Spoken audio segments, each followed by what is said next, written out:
जड़े थिले रानी पद्मावती से रूपरे बहुत सुंदर जार इतिहास समस्ते जानिछंती किंतु आउ जड़े थिले रानी पद्मावती से जादू विद्या सारा राज्य में परिचित तांकर इतिहास गोपनीय हो रही से होती कुआरीपाटण रानी पद्मावती आज को प्राय 3000 वर्ष पूर्व पाटणगढ़ व कुआरीपाटण सारा राज्य में परिचित थिले।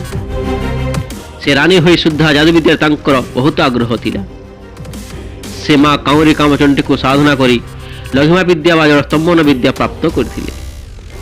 से मंत्र बल जल मध्य पद्मपत्र पर चली जल मध्य पानी आनी माँ काउरी कामचंडी को पूजार्चना करथिले। से सही काल जादू विद्या नारी जातिर आदर्श साजी थी।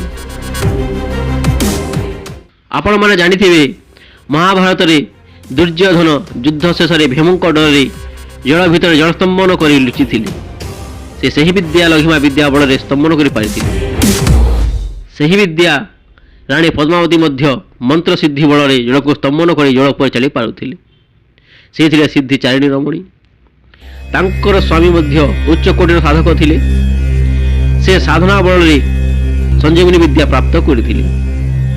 एहीपरि कुआरीपाटणार आउ मध्य कुआरी झील मैंने तंत्र मंत्र साधना करी सारा राज्य में परिचित अर्जन करथिले।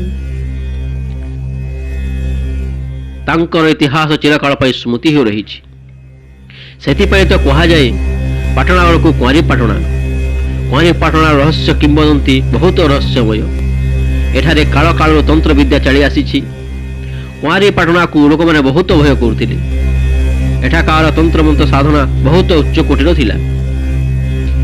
एहीपरि कुआरीपाटण रहस्यमय इतिहास जानिबाकू हमर यूट्यूब चैनल को सब्सक्राइब करो।